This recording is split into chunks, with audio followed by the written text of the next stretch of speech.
Okay, so welcome back, everyone. This is part 2 of SK Wealth Academy podcast number 118. Now, I left off when I was talking about the LIBOR scam, so I'm going to explain to you how the LIBOR scam worked.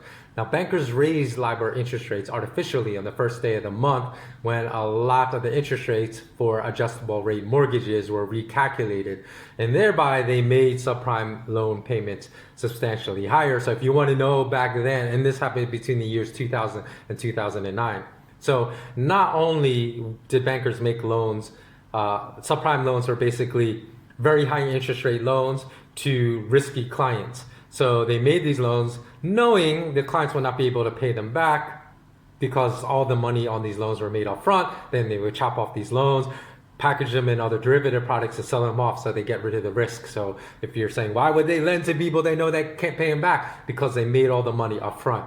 And then secondly, you could strip actually the principal payments from the interest rate payments. So I bet you they kept the interest rate payments since they were messing with their interest rates by artificially and illegally moving around LIBOR interest rates.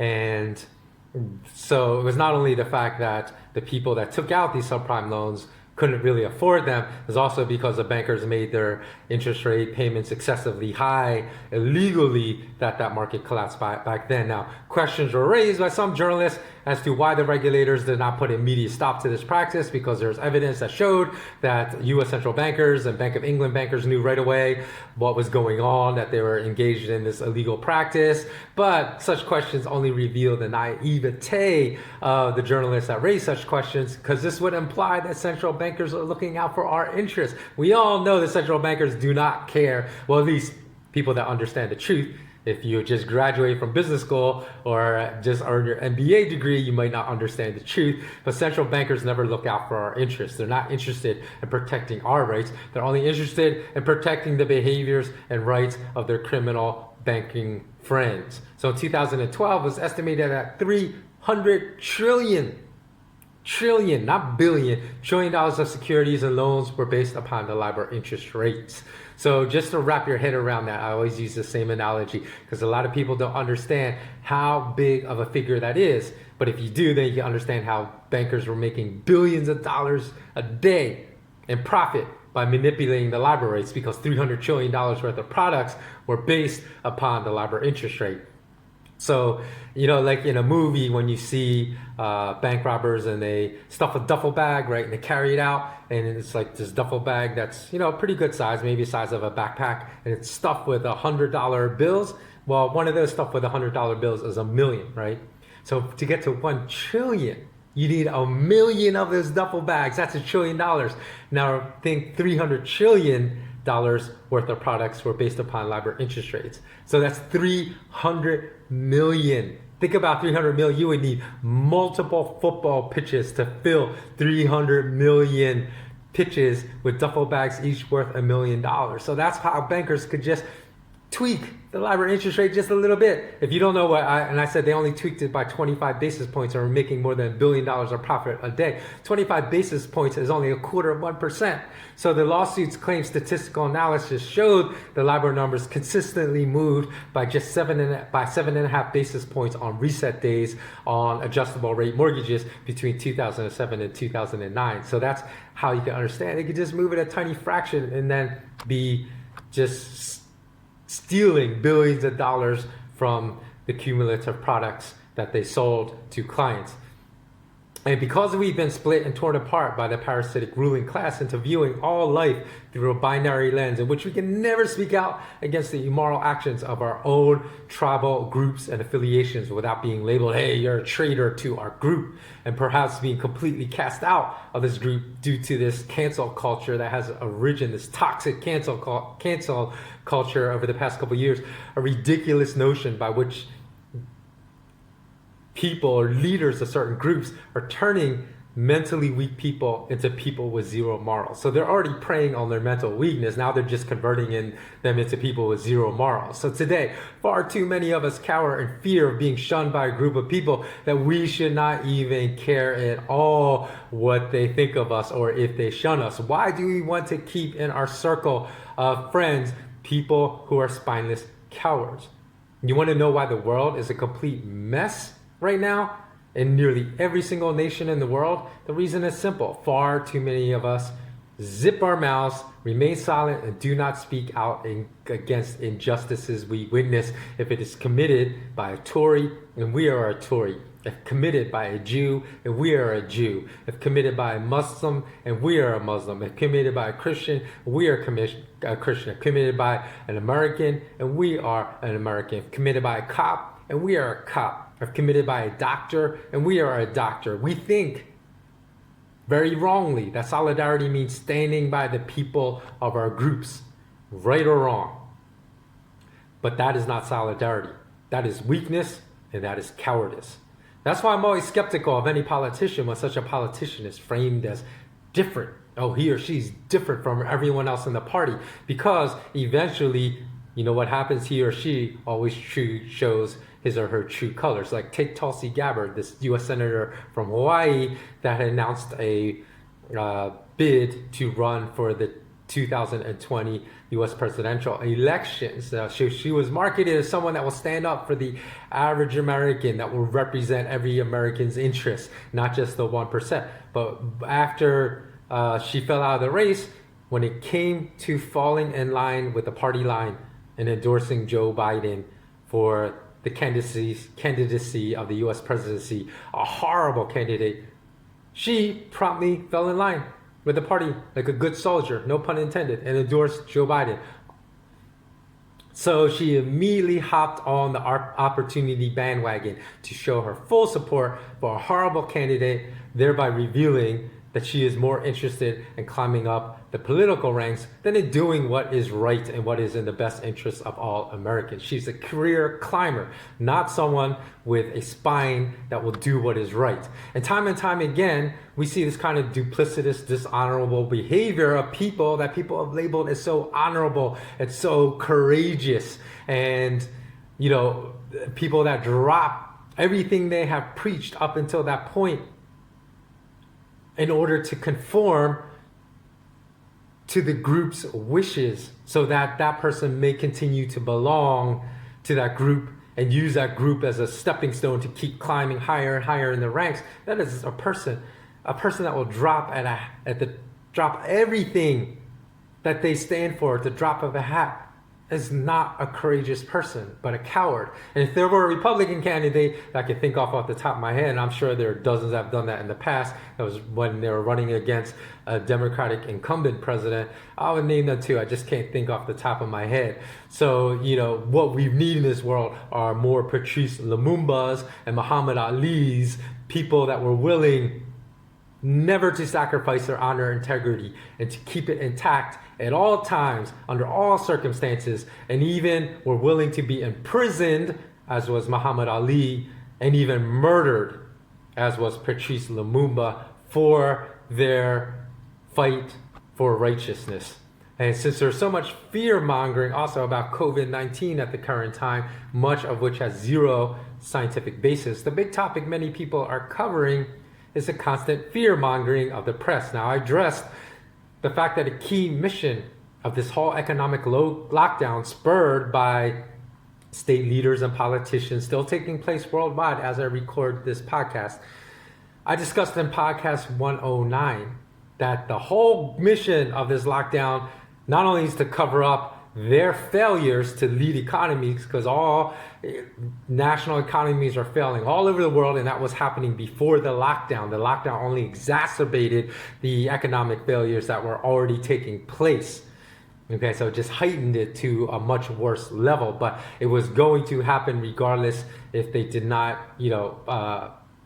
they did not implement the lockdowns. It only misdirected our attention away from the economic devastation that was going on. But it's also to increase passivity, compliance, obedience to authority by spreading learned helplessness through the world's population through perpetual 24/7 fear-mongering, whether that fear-mongering is of the virus itself or against Chinese people. It doesn't matter, as long as you can get a target of hatred and build the entire world's population against this target of hatred, then they have accomplished their goal. So just to ensure my point is clear about the matter, When I've called out clear propaganda in the Western media designed to increase hatred for Russian or Chinese because they're lies, some people, not of course not all people, some people will falsely accuse me of being a Chinese or Russian sympathizer just because I'm Asian, which is the argument again of intellectual, what's the word I'm looking for? Of a non-intellectual and an ignorant person, as well as exposing that person makes such a comment as someone that doesn't understand anything about Asian people. Because if you are Asian, as every Asian listening to this podcast will understand, a lot of Asian people are among the worst at looking down on different Asian cultures. I wish there was solidarity across all Asian races, but a lot of Asian races see themselves as superior. Like there's a hierarchy of Asians. Like a lot of Asians think that way. I don't, of course, but a lot of Asians do. And if you don't, then you probably have parents or grandparents that do, if you're young enough and watching this. So you know exactly what I mean. But in any event, I'll cover this topic in a coming episode of the weekly wrap-up, in which I talk about accusations of China, the Chinese government harboring spies in the Houston and San Francisco consulates. And I have no idea if this is true or not, but if it is, I would have no problem speaking out against these against these actions as being wrong and unethical. Because in the past, I've happily criticized both the Chinese and Russian governments for policies they embrace in their own nations that severely infringe upon citizens' freedoms. And to prove that the media isn't hypocritical and just hate-mongering towards one group that's part of their foreign policy, I don't even ask that they admit they have spies in China and Russia doing the exact same thing that the Chinese spies in America are doing. Now, even if it's proven that those accusations were false, that China was harboring spies in their consulates in Houston and San Francisco, I'm sure China has spies working in America, just as America has spies working in China and Russia. Anyone with any common sense about politics knows this is true and would not dispute that. And I won't even call the media hypocritical for not even acknowledging that fact, not even acknowledging we have American spies abroad committing the same acts that Chinese spies are committing in America. All I would ask them to do is call for the identification and expulsion of all other foreign spies in America that have been well documented, but for political reasons are considered beyond criticism. Who may I be speaking of? Well, we all know it's been very well documented that Israel has a very well trained and significant army and network of spies operating in America, stealing information on probably a higher level than the Chinese spies, because the Israeli intelligence network has been around doing this forever. Not that the Chinese intelligence network hasn't, but I think the Israeli network, most people would agree, is a little more sophisticated than the Chinese intelligence network. So to prove that you're not selling an agenda, US mass media, all I ask is that you call for an expulsion of all Israeli spies from American soil, especially since their existence and operations have been at least as well documented as the existence of Chinese spies, if not more. And if you're unwilling to do this, then I call you a bunch of miserable hypocrites that are only interested in trying to funnel hatred towards one ethnic group. And again, just reference the show notes, because I will list a lot of articles that document a very well-oiled Israeli spy network operating within U.S. borders that is free from U.S. criticism. And I'll just talk about a couple of these well-documented instances. Now, there's a bill passed by the U.S. Senate this past August and is current in early August. I'm sorry, not this, because it's not August yet. Probably will be August by the time I release this podcast, but I'm talking about August of last year. And at that time, it was under consideration by the House. It was passed by the U.S. Senate and mandated that NASA, which is the U.S. Space Agency, work closely with the Israeli Space Agency, despite the fact that was documented already that the Israeli intelligence agency had used their access to high-level government divisions to steal U.S. state secrets. So apparently that's of no concern to U.S. senators. So, and that provision was tucked in a bill called the United States Israel Security Assistance Authorization Act of, oh, I'm sorry, it wasn't 2019, it's 2 years ago, 2018. And of course, they snuck in another $38 billion of U.S. military aid to Israel in that bill. And that also contradicted the recommendations by physicist Dr. Sandra Shoyan, because she detailed in 4 years prior to that bill how an Israeli postdoctoral student at Caltech, Amir Ghat, violated U.S. law and illegally gave the Israeli government classified information on NASA technology. So we already know this. We know that they want classified information on NASA technology, but U.S. senators are like, hey, let's let all the Israelis in NASA. And so instead of attempting to stop the espionage, we'll show you how deeply embedded this hypocrisy is. Caltech administrators try to fire the one that whistleblowed on the Israeli intelligence agents stealing NASA classified documents and funneling them to the Israeli government. Now, Colonel Lawrence Franklin, who was an American member of the U.S. military, and a former employee of the U.S.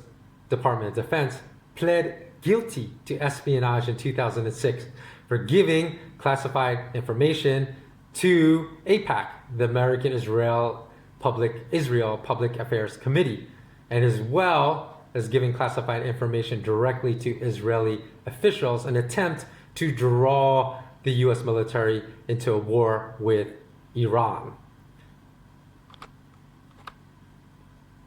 So again, time and time again, I'm just like looking at this article real quickly to see. So Franklin was sentenced to 13 years, but this is how much influence Israel has in the U.S. government. At that time, they got the Justice Department to reduce Franklin's 13-year prison sentence for treason to 10 months, and not even in prison, 10 months of house arrest. And then finally, members of U.S. Congress asked Obama to pardon Franklin completely. So again, it's complete hypocrisy to see the U.S. media just go after Chinese spies, but leave all the Israeli spies alone. And I'll give you one more example. Back in 2019, there were spy devices found outside the grounds of the White House called stingrays. Now, the stingrays mimic regular cell towers to fool cell phones into giving them locations and identity information. And they were called before IMSI catchers, or International Mobile Subscriber Identity Captures, because they can also capture contents of calls and data usage. Now people are trying to figure out who put up these stingrays. Now the U.S. intelligence said that the most likely culprits were Israelis. Although, again, we had, who was it? We had other people in the White House. Oh, no. We had the Israeli PM say, oh, it wasn't us. So even though high-ranking officials of the U.S. intelligence apparatus said the most likely culprit was Israelis, just because the Israeli prime minister said it wasn't us, then again it became anathema to accuse the Israelis of spying. Now, imagine if the U.S. intelligence apparatus had said, oh, these spy devices were planted by the Chinese. You know, Jeff Bezos' Washington Post, the New York Times, CNN, MSNBC, C-SPAN would be running these stories 24/7 about how the Chinese were spying on the White House. But did you even hear about this? I didn't. Before I did research for this podcast, I had no idea.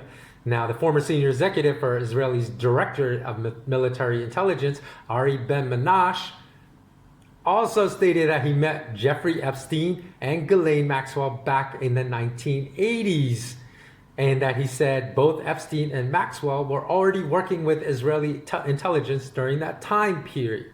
So here again, we have a top official of Israel's military intelligence apparatus saying Ghislaine Maxwell and Jeffrey Epstein were working with Israeli intelligence. So two of the worst pedophiles that ran child sex trafficking rings.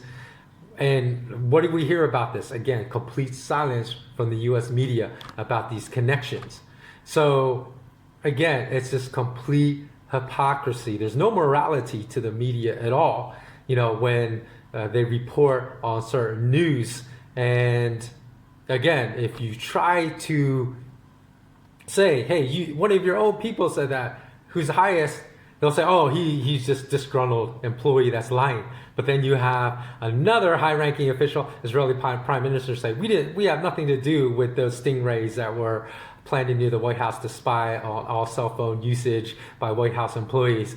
Then they say, oh, we can believe him. He's a top-ranking Israeli official. So, worse than someone that becomes a slave to fear-mongering is someone that exhibits a complete lack of courage, which is basically almost all U.S. senators and House of Representatives that refuse to criticize Israeli spying operations happening within the borders of the United States. Now, how many people today are willing to put their livelihoods and lives on the line to speak truth? How many do you know?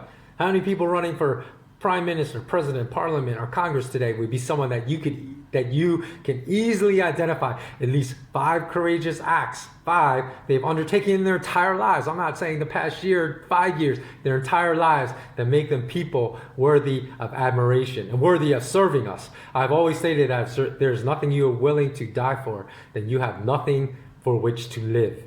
And if you can't easily identify 5 behaviors that someone running for prime minister, president, parliament, or Congress displayed that required extreme courage, such people should automatically be disqualified as lacking competency to serve us as a leader of that nation. So right off the bat, disqualification would likely disqualify 90% of candidates running for such positions. Now, I can name friends of mine that have done more courageous things in their lives than the current lineup of state leaders we have and those set to run for those offices in future years. I have friends that have gone to prison for many years because they stood up for what was right.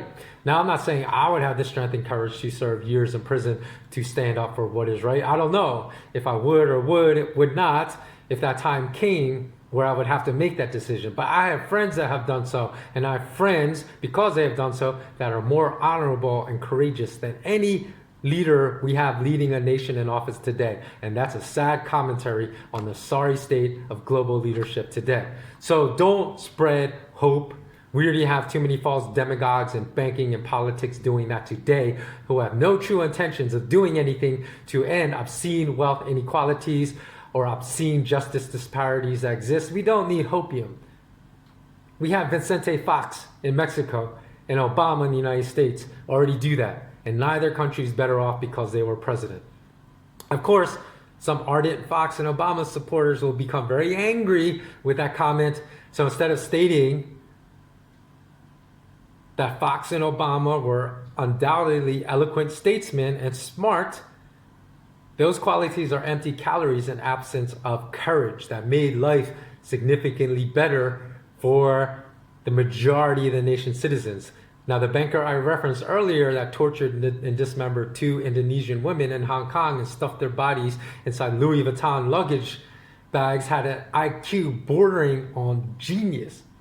So intellect alone does not make you admirable. Tell me 3 things either of those presidents did while president, while in office, that exhibited great courage that improved life for all citizens, not 1%, not 5% of the citizens, for all citizens. And if you can't, then I rest my case. Of course, you could say the same of Donald Trump, but I only mention Obama versus Trump because Obama spread his hopium seeds to the entire world, where he became beloved all over the world, which is not the case with Donald Trump. So instead of spreading hope and positive thinking, spread courage and action. Appeal to your family, your friends, to always stand up for what is right, no matter the wrath of the mob. For it is courage and action and nothing else. Not hope, not words of encouragement, not talk. I mean, those are all important, but only courage and action will actually bring about the change we desire and make our communities honorable and free again. So in order to transform our world into one that operates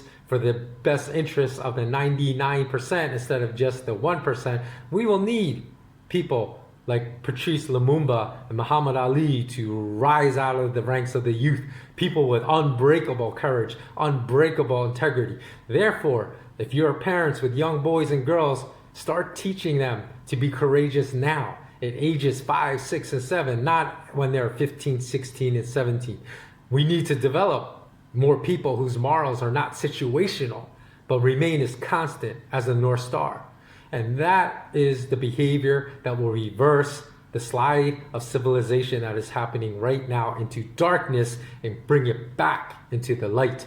As I stated in one of my previous weekly updates of financial news, the power of people is greater than the people in power. And revolutions are taking place right now where people are kicking out the parasites, like in Algeria, like in Bulgaria. Just because the media is blacking out coverage of these events does not mean there aren't courageous people rising up against the parasitic class all over the world right now. They just do not want us to know about it so we can draw strength from their movements and their behavior and their courage. So remember and draw strength from those other movements that are happening right now where people are literally putting their lives on the line. And draw strength from that anytime you may feel afraid about doing the right thing, because doing the right thing requires courage.